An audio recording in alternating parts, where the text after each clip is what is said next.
Sayyid Abdullah bin Husain bin Thohir, pengarang Islam Taufik, di antara kesalahan dalam ilmu adalah apa? Mewajibkan sesuatu yang tidak wajib. Sehingga Rasulullah saking menjaga konstitusi itu, Rasulullah itu figur yang luar biasa. Sampean sowan bupati atau sowan kiai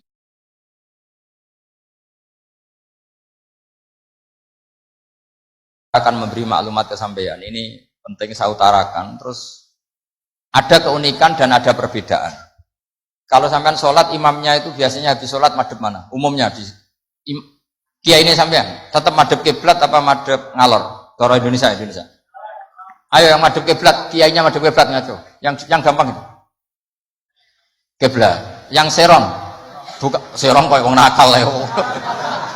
Madhep utara, madhep ngalor. Apa? Berapa? Imamnya sampean madhep ngalor. Terus nak sing madhep ngetan? Enggak ada kan? Mau nambah jawab, yang madhep ngetan kubu sebelah, aneh. Ya enggak usah gitu. Itu filosofinya begini. Nah ini penting ya, penting saya jelaskan. Di tek-tek hadis sahih, saya ulang lagi, di tek-tek hadis sahih, itu Rasulullah setelah salam itu redaksinya aqbala alaina biwajhi. Maka Nabi menghadap ke kita dengan wajahnya. Berarti kira-kira kalau di Indonesia menghadap mana? Timur. Tapi itu tidak konsisten. Konsisten itu ahyanan, tidak konsisten itu ahyanan. Nah, kenapa guru-guru kita tetap madhep kiblat? Karena afdhalul jihad itu kiblat. Kadang guru kita kadang menghadap apa? Utara. Tapi sebagian guru kita juga kadang menghadap ke timur, misalnya langsung ngaji. Itu filosofinya gini di beberapa syarah di Fathul Bari itu. Nabi itu kan sholat, dengerin ya, Nabi itu sholat. Makmumnya itu rata-rata itu kadang 7 kilo dari dalamnya Nabi. Dengerin ya, berapa? 7 kilo, tidak pakai motor ninja enggak, 7 kilo pakai onta. Kalau sampean bilang 7 kilo pakai motor kan cepet. Resikonya apa? Ini dengerin, awas kalau salah. Berarti kalau salah sanad. Maksudnya sampean yang salah, bukan saya. Artinya andekan, tak ulang lagi, andekan Nabi tetap berposisi menghadap kiblat, maka makmum yang baru datang tuh ngira Nabi masih sholat. Sehingga harus kadung Allahu Akbar langsung duduk, karena ngiranya Nabi masih, padahal Nabi sudah tidak sholat. Maka untuk mengantisipasi itu Nabi memaklumatkan diri dengan ahwalnya, perilakunya, beliau menghadap makmum supaya ada kepastian kalau beliau sudah selesai sholat. Sehingga karena illatul hukmi seperti ini, kita fleksibel, kadang madhep kiblat, kadang madhep ngalor, kadang madhep ngetan. Itu ada filosofinya, orang gagah-gagahan. Ada yang madhep ngetan terus. Pokoknya Nabi seperti ini, tidak seperti itu. Semua perilaku Nabi yang tidak wajib itu disarah-sarah disebut ahyanan.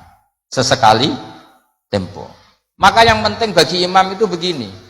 Yang penting setelah selesai salam itu tunjukkan kalau sholat kamu selesai. Makanya banyak yang astagfirullahaladzim buanter untuk menunjukkan ini sudah mulai wiridan ba'das sholat.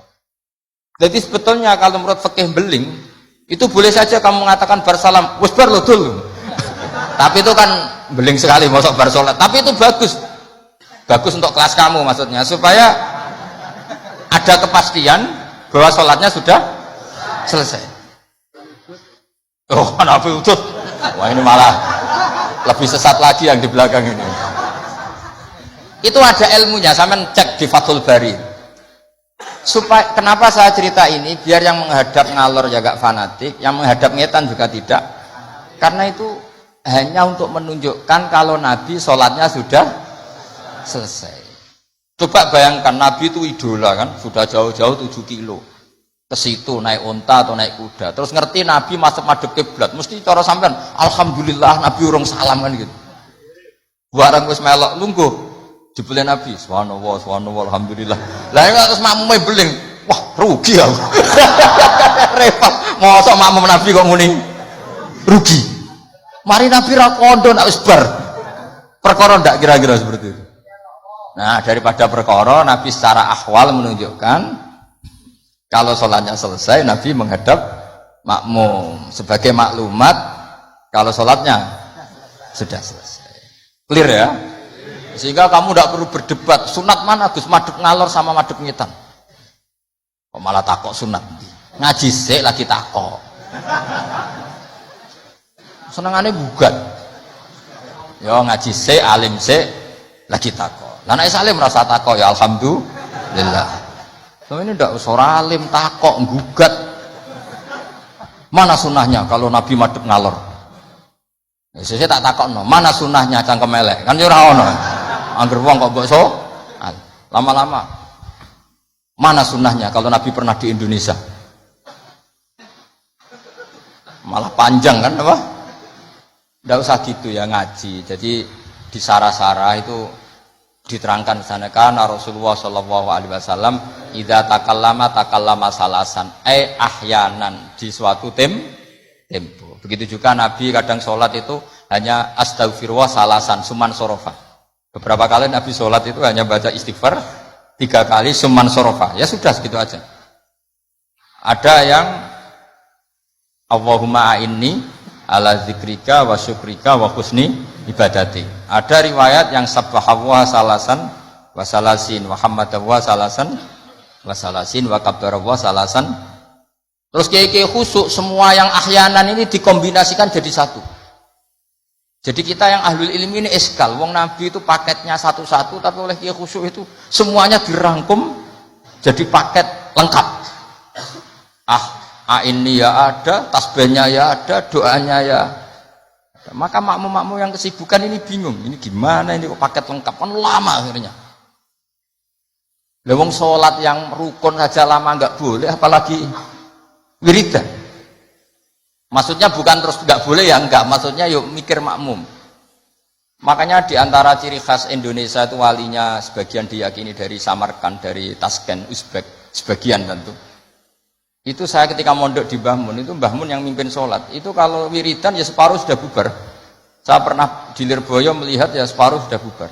Ternyata yang kelakuan kayak gitu ada di Uzbek. Meskipun imamnya mursyid separuh bubar. Itu tradisi yang bagus, itu harus ditiru. Artinya harus ditiru gini, untuk menjaga konstitusi wong nunggu guru ono separuh. Untuk menjaga konstitusi kalau nggak wajib ada yang bubar. Kalau semuanya nunggu berarti ini mewajibkan sesuatu yang tidak wajib. Itu bahaya kalau dalam konstitusi ilmu. Sayyid Abdullah bin Husain bin Thohir yang ngarang Sulam Taufik itu diantara masalah besar dalam ilmu apa? Ijabu malam yajib, mewajibkan sesuatu yang tidak wajib. Sehingga para ulama itu yang ikuti Sulam Taufik yang dikarang Sayyid Abdullah bin Husain bin Thohir, benar ya? Abdullah bin Husain bin Thohir. Itu kalau muridnya wiridan terus diamuk, cung ora wajib kok wiridan terus, kok dikira wajib. Tapi nak tahu ora tahu wiridan ya diamuk, sunat ora tahu mbok lakoni gitu. Nah itu akhirnya di Indonesia itu bagus, pondok-pondok besar di Indonesia kalau kiainya, padahal yang imami kiainya, apalagi ketua keamanan malah ditinggal. Oh penggane nangkep wong kan gitu. Saya dulu pernah sholat, Mbah Mun gak ngimami, yang ngimami ketua keamanan. Itu belum takbir separuh sudah bubar. Karena kecewa, kan kita ingin makmum Mbah Mun, ngapain ini yang maju? Wah repot. Ya jadi tradisi itu jangan pahami yang macam-macam ya. Bubar separuh, anggap saja menjaga konstitusi ilmu. Bahwa tidak boleh, yang gak wajib berstatus wajib. Tapi yang tetap wiridan, ya monggo, mungkin tidak punya kesibukan. Sehingga Quran itu fleksibel. Orang baik itu siapa? Orang baik adalah yadhkuruna wa qiyamau wa qu'udaw wa ala junubihim. Jadi wiridan tidak harus lungguh. Sambil berdiri ya boleh, sambil jalan ya boleh. Fa idza qudiyatish sholatu fantasiru fil ardi wabtahu min fadlillah wazkurullaha katsiran. Itu ayat wazkurullaha katsiran itu setelah fantasiru ya sudah, kalau mau bubar ya bubar enggak apa-apa. Tapi harus selalu ingat Allah. Jadi dulu itu ulama dulu itu rileks. Makanya di kenangan hadis-hadis sahih, faminna man kada, sebagian kita begini, sebagian kita gini. Padahal itu masih disaksikan Rasulullah Shallallahu Alaihi Wasallam karena enggak boleh ijabu malam yajib. Dari Sayyid Abdullah bin Husain bin Thohir, pengarang Sulam Taufik, di antara kesalahan dalam ilmu adalah apa? Mewajibkan sesuatu yang tidak wajib. Sehingga Rasulullah saking menjaga konstitusi itu, Rasulullah itu figur yang luar biasa. Sampean sowan bupati atau sowan kiai, bar rokok, bar tangi itu, kira-kira sopan apa enggak? Enggak sopan kan? Harus sikatan dulu. Sebab itu normalnya sikatan itu wajib kalau mau sholat. Mau sowan kiai wes sikatan. Tapi Nabi kalau mewajibkan sikatan, maka melanggar konstitusi ilmu. Karena mewajibkan sesuatu yang tidak. Padahal Nabi berhak, karena beliau Nabi, musyarrek. Tapi Nabi ngedikannya kelihatan ngeper. Tapi ngeper ini menunjukkan Nabi betapa mutabakhir fil ilm. Laula an asyukko ala ummati la amartuhum bisiwak inda kulli sholatin. Umpama gak masakoh ning umatku, siwak tak wajibno. Karena secara etika harusnya wajib. Tapi secara konstitusi nyatanya tidak wajib. Nah karena baina ini, kira mana nih baina? Ya antarane iku, Nabi ngendikane laula an asyukku. Nabi itu suka qiyamul lail itu suka sekali, bukan enggak sekedar suka. Sehingga beliau qiyamul lail di masjid. Tapi ketika sahabat ikut qiyamul lail lagi, Nabi enggak keluar lagi. Karena takut dianggap wajib. Itu Nabi. Makanya saya itu sebenarnya kepengen poso Senin Kemis, tapi nggak ngerti kok poso Senin Kemis kok dikira wajib. Karena aku tahu poso. Maksudnya aja ditiru. Ini buat cerita. Ini agak-agak arogansi ilmu, tapi memang harus ada yang jaga konstitusi ilmu. Ini saya punya teman ya amang rokokan. Mungkin untuk menunjukkan ada kaul sing ngarani oleh. Buktinya aku rokok. Tapi saya nggak rokok. Jadi harus ada yang menjaga konstitusi ilmu. Saya sering ngecek beberapa hadis. Nabi itu kalau ada sesuatu yang positif, inginnya itu diwajibkan. Tapi secara konstitusi enggak wajib. Misalnya menggambarkan betapa pentingnya taatnya istri sama suami. Nabi ngendikan gimana tuh? Kalau saja boleh, seseorang makhluk boleh sujud sama makhluk, maka saya akan memerintahkan seorang istri bersujud sama suaminya. Tentu suami yang enggak kayak sampean, maksudnya itu gambaran. Sampeyan ora usah disujudi. Ora dipisoi sampai gitu kan. Artinya Nabi itu menjaga konstitusi ilmu itu luar biasa. Ya kayak tadi, normalnya sikatan itu wajib enggak? Wajib kan normalnya loh. Karena tangi turu berrokokan. Terus muni Allahumma lakal hamdu bul. Tapi kalau diwajibkan secara konstitusi tidak wajib. Tapi secara etika wajib. Makanya ketikanya ngeper laula an asyukko ala umat. Sekarang tak beri contoh lagi. Ndak ini ngaji. Saya tadi sudah pamit sama Habib Bidin. Saya kalau Rejab itu memang enggak ngaji sudah. Jadi saya pray bukan ada masih di Damaran. Nanti saya tinggal satu pertemuan. Rejab ruah puasa itu saya tidak ngaji seperti ini. Jadi jeda. Anggap aja sinau menel, kulaan. Karena memang kalau mau Rejab itu banyak yang khataman di rumah. Jadi saya fokus ngurusi santri yang mau apa? Khataman. Tapi memang itu adat saya seperti tadi. Saya sudah matur Habib Bidin, matur Habib Amang, Habib Ali sudah. Memang artinya nggak ada apa-apa. Bukan karena bosan sampean bosan. Ya rontok lah mungkin. Tapi bukan karena itu. Saya beri contoh. Sekarang doa paling mustajab itu jam berapa? Kalau jam Indonesia kira-kira? Jam 3 kan? Atau setengah 4 lah. Kenapa harus ada sholat isya yang di Kudus jam berapa misalnya sholat isya? Biasanya setengah 8 lah, nggak baca setengah 8 lah aman kalau jam. Maka Nabi ini ngeper, tapi ngepernya pinter, ngeper dari ilmu, bukan ngeper dari ragu. Ngeper itu ada dua, ada ngeper karena nggak ngerti, ada ngeper saking pinternya. Kayak saya ini kalau ngaji sampean itu kan ngeper. Di satu sisi sunat karena diminta Habib Bidin, di sisi lain setengah dosa meninggal pondok. Itu mesti ngeper, kalau orang alim ngeper. Kayak sampean ngaji ini, saya tidak tahu malaikat ditulis ngaji cari ilmu, apa nggak dari masalah di rumah, tidak tahu saya. Itu orang alim pasti ngeper. Beda tipis ya. Itu mesti, itu bukan mungkin, mesti. Coba status anda ini nyari ilmu, apa nggak dari masalah? Sebagian ya nyata nyari ilmu yang nggak punya masalah, sebagian ya memang. Maka penjaga kuburan di wali-wali tak tanya. Wong sing tukang ziarah piye? Ngene Gus, nak ziarahe sak jam, biasanya wong bener. Nek es telung dino alamat Itu bukan karena hebat, mesti utangnya akeh. Apa meneh nak sak wulan, wah rondok iku, mesti rondok buran baton. Maka Mbah Mun pernah cerita ke saya. Jadi kiai iku ya sinau, kadang iku ya keliru. Tak pikir keliru apa? Ternyata gini. Dhisik aku latihan kiai iku nek ana bocah prainan ning pondok tak puji. Wong prainan kok gak mulih, berarti cah sregep. Pernah Mbah Mun sebagai orang soleh itu husnudzon. Suatu saat ditakoki, "Cung kok ora mulih wong prainan? Timbang ning omah kan ngarit, Mbah." Kagetnya Mbah Mun, Lecok cung tiwasa husnudzoni. Ya kan daripada ning omah preinan ngarit kan ada ning pondok. Coba kalau sampean ini di rumah. Mau ambek bojomu, kono anak murusi. Lawang tutup, pedosem lebokno. Daripada gitu ngaji gitu. Tapi ya ada yang, tapi tidak semua. Saya yakin tidak semua, cuma banyak. Enggak, ini bukan suudzon, ini ilmu.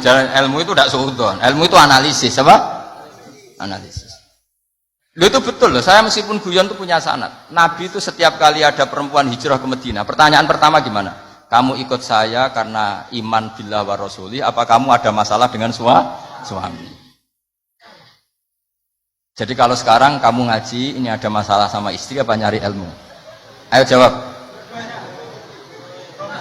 Kalau nyari ilmu, buktinya dapat apa enggak?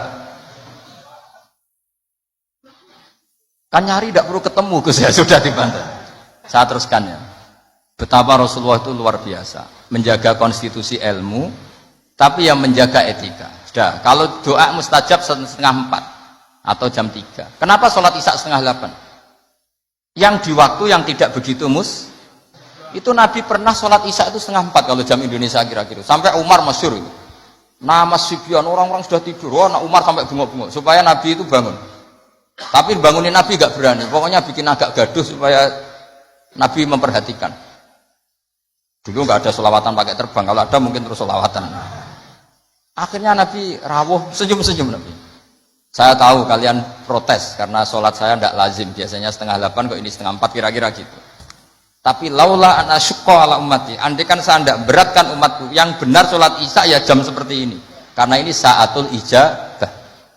Jadi Nabi itu antara mengakui kalau itu saatul ijabah karena yanzilu rabbuna iku idza yabqa sulusul lailil akhir. Tapi dengan kenyataan kalau itu diteruskan masyaqqah bagi umatnya. Tapi kalau Nabi tidak pernah melakukan, dikira waktu afdal sholat isya tetap 7:30, padahal ada yang afdal yaitu 3:30. Entah jam 3 atau 3:30. Maka Nabi ngendikannya 2 kali. Kalau saja tidak memberatkan umatku, maka mereka akan saya ajak sholat isya ya jam seperti ini, karena jatuh pada saatil ijabah. Tapi kan berat gak kalau sampai ajak isya 3:30? Berat apa berat sekali? Berat sekali. Jadi ilmu itu harus dijaga konstitusinya. Ya, ilmu itu konstitusinya harus apa? Dijaga. Kayak tadi wa aqalluhu Allahumma sholli ala Muhammad. Meskipun kita tidak akan meraktekkan sholawat dengan hanya Allahumma sholli ala Muhammad, tapi harus kita jaga. Ben nak ngelatih sholat wong awam sing lagi gelem sholat tidak langsung memberatkan. Coba wong awam lagi sholat kok latih nganti innaka hamidum majid Allahumma inni a'udzubika min adzab, ora sida sholat karena kesuwen. Jadi makanya ada paket minimalis. Bayangkan orang yang baru sholat, ada paket ideal. Bon ya, terus saya mohon sekali konstitusi ilmu dijaga.